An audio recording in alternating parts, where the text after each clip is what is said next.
Puak Ahbash, ini soalan tentang Ahbash. Puak Ahbash ialah golongan Ahbash. Ini saya ingat, Ahbash ni mula tersebar di Malaysia. Ciri Ahbash ni senang. Ahbash ni dia daripada Habsyi. Tuan-tuan tahu Habsyi? Kalau tuan-tuan tak tahu, tuan-tuan ingat lagu P. Ramlee, macam orang Habsyi negeri Arab. Ayat Cik Siti je. Jalan banyak gulab kan. Macam orang Habsyi negeri Arab. Okey, itu dia punya matan. Tuan-tuan, Ahbash ni Habsyi. Syekh dia Abdullah Hariri ialah orang, geng-geng ni orang daripada Habsyah. Kemudian mereka menyebarkan pemikiran mereka pergi ke Lebanon. Ada kesilapan, termasuk saya malah nak sebutlah orang yang saya kenal juga, telah hantar anak-anak pergi ke Beirut, Lebanon. Di Lebanon ni mereka belajar dengan Ahbash. Ahbash ni satu puak yang mendakwa mereka mazhab Syafi'i dan berakidah dengan akidah Asy'ari yang sangat ekstrim. Mereka mengkafirkan Ibnu Taimiyah, sekarang dah ada kat Malaysia. Mengkafirkan Ibnu Qayyim, mengkafirkan Syekh Qutb, mengkafirkan Hasan Al-Banna, mengkafirkan Qaradawi, mengkafirkan Al-Buti. Kebanyakan ulama hak tak sama, mereka semua kafir.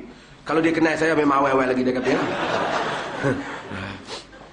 Dan mereka kafirkan. Dan mula tersebar, kita ada di Johor ada beberapa orang, dan kita ada yang sekarang ni yang duk ceramah tentang kafir-kafir Ibnu Taimiyah ni, ini daripada aliran Ahbash. Dan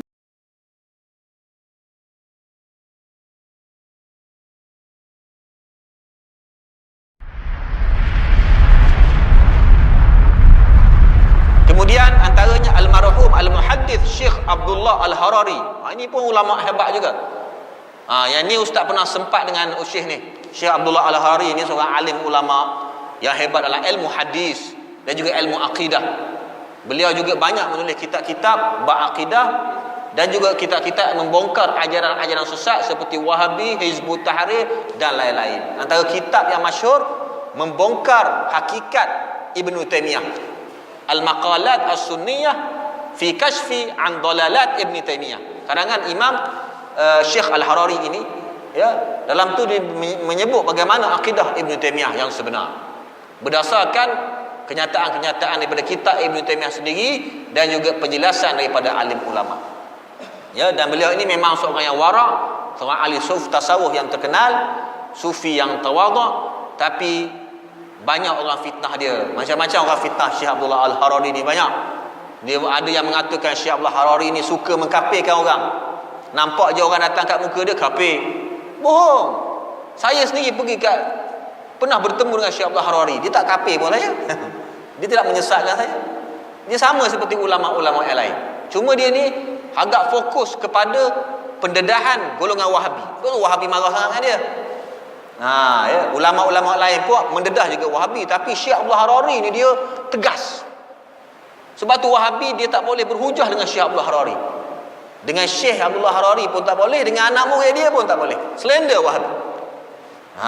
Sebab apa? Sebab Syekh ni memang tegas dalam bab akidah. Kaedah yang dia guna ni memang kaedah yang tajam, yang kalau berhujah tu memang tak boleh ditolak lah. Ya, ini salah seorang ulama yang memperjuangkan ahli sunnah wal jamaah, dan ramai lagi, banyak lagi lah nak sebut, beratus-ratus ribu ulama ahli sunnah wal jamaah. Kita ambil contoh, ulama telah berijma', bersepakat Allah Ta'ala ada tanpa tempat, tak sama dengan makhluk. Tiba-tiba muncul seorang ustaz Wahabi, dia kata Allah di atas langit.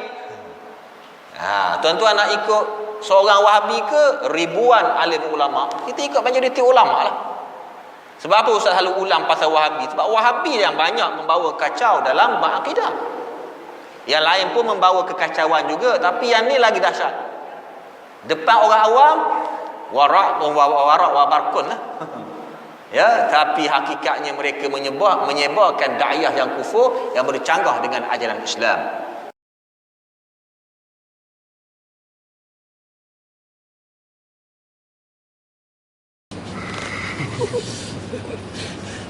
Siapa kumpulan Al-Ahbash? Anak buah pengikut Syekh Abdullah Al-Alim Al-Allamah Al-Faqih Al-Rasih Al-Mutamakkin Al-Jalil Abdullah Al-Harari, yang berasalkan daripada Beirut, tapi beliau berkulit hitam, sehingga dikatakan beliau itu daripada kumpulan Ahbash, kumpulan yang paling tegas, yang paling berani, dan juga dengan Syekh Abdullah Al-Hararinya sendiri yang paling banyak mereset, mempelajari, menyimak, membaca dan menyelidiki tentang pahaman Salafi dan Wahabi itu adalah Syekh Abdullah Al-Harari. Sampai orang-orang Wahabi tak tahu dengan kitab-kitab yang ditulis oleh Imam Ibnu Taimiyah bahwasanya itu adalah tulisan beliau, Syekh Harari sudah tahu. Jadi disingkap betul-betul, diperlihatkan kejelekan, keburukan pahaman Salafi dan Wahabi oleh Syekh Abdullah Al-Harari. Makanya itu Syekh Harari dengan pengikut-pengikut beliau itu dijulukin atau disebut dengan kumpulan Al-Ahbas, dan kumpulan yang paling dibenci oleh mereka. Kenapa? Sebab aib-aib kejelekan daripada kumpulan Salafi dan Wahabi tadi itu tersikap nampak di mata para alim ulama. Jadi kita belum pernah tengok lagi kitab tadi itu. Ternyata dengan Syekh Abdullah Al-Harari sudah tengok. Syekh Abdullah Al-Harari sebelum berusia 10 tahun sudah hafal kutubus sittah, hafal Quran, ulama besar. Sulit untuk kita mencari tandingan. Syekh Al-Harari teliti, ketat, tegas.